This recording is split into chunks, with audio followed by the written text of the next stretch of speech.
right, let's get right into it. Today, we are taking a really close look at the Synology DS923 NAS. Now, that stands for Network Attached Storage, and we're going to break down everything, the hardware, the software, its single biggest flaw, and help you figure out if this thing is actually the right piece of tech for you. And, this quote just hits the nail on the head. This isn't a device that you can just call good or bad. The DS923 Plus is, well, it's incredibly polarizing. And understanding why is the absolute key to making a smart decision here. For some of you listening, this will be a total game changer. For others, it'll be a complete and utter waste of money. So let's figure out which camp you're in. So how do we know all this? Well, this whole explainer is based on some really intensive analysis. We're talking over 40 hours of real-world testing. Our goal here is to cut right through all the noise.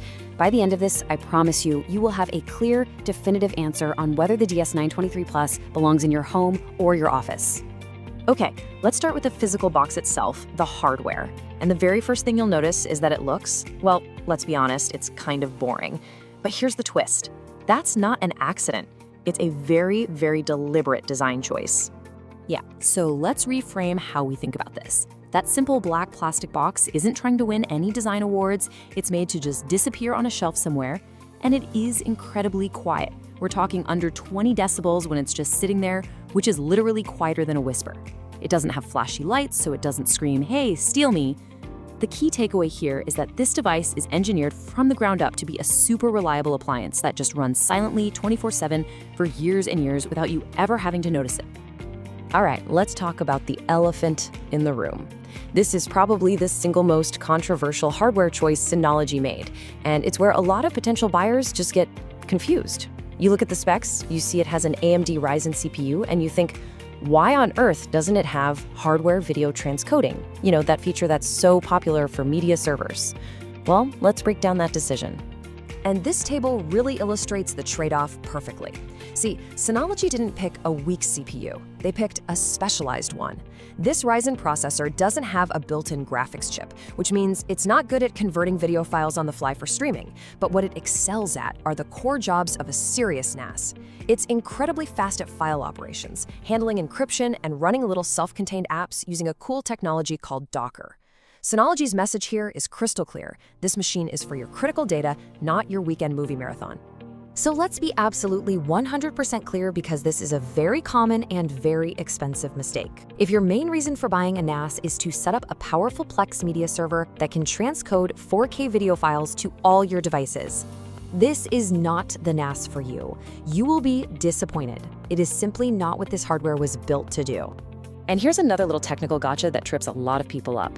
The DS923 Plus has 2 slots for those super fast NVMe drives. Now, you'd think, great, I can pop 2 of those in and create a lightning fast storage space for video editing, right?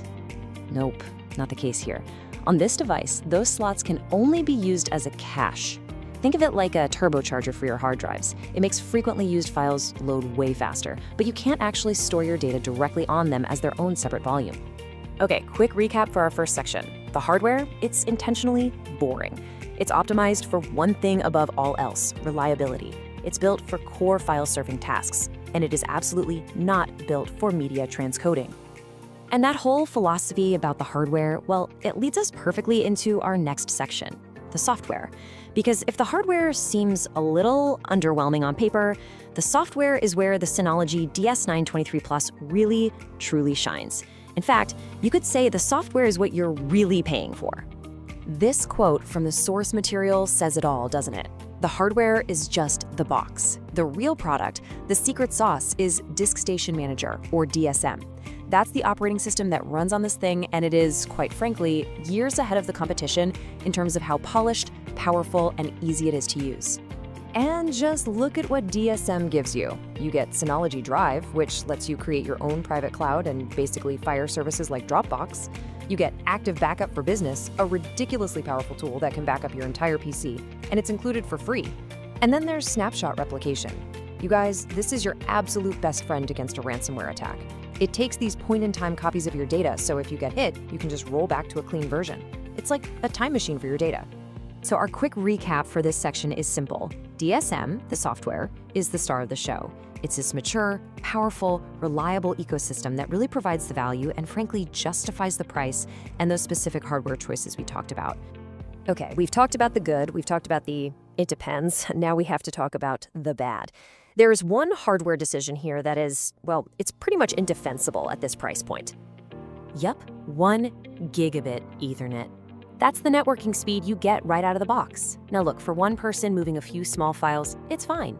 But for a device that's supposed to be the central data hub for a small business or a power user, it's a massive bottleneck. And here's the context that makes it so frustrating. We're in an era where even the most basic computer motherboards come with 2.5 gigabit Ethernet.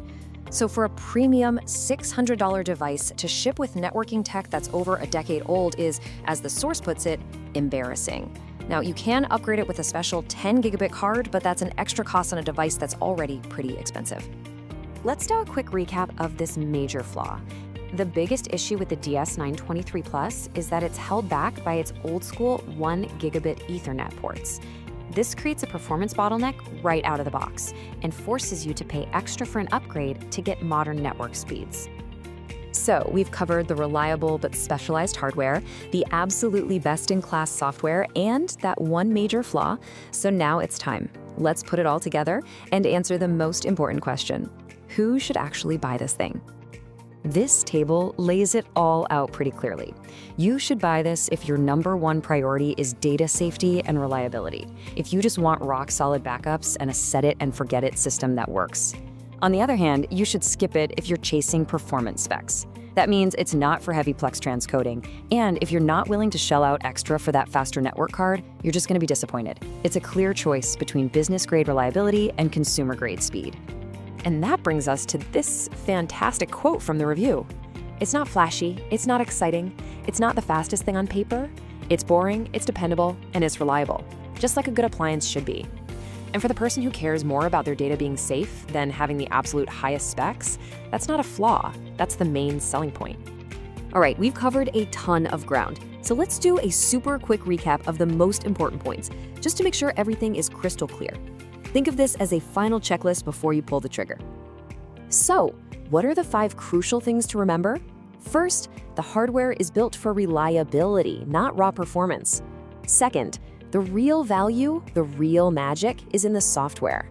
Third, and this is a big one, stay away if you need heavy video transcoding. Fourth, that slow 1 gigabit network port is a major flaw that will probably cost you more money down the line. And finally, if your data is priceless, this is an incredibly smart purchase. And to wrap it all up, here is a quick revision quiz. Just ask yourself these 5 questions. 1. Are you okay with trading media power for core file stability? 2. Do you really need ultra-fast NVMe storage, or is a speed-boosting cache good enough? 3. Are you buying this for that amazing software ecosystem? 4. Are you prepared to pay extra for a network upgrade?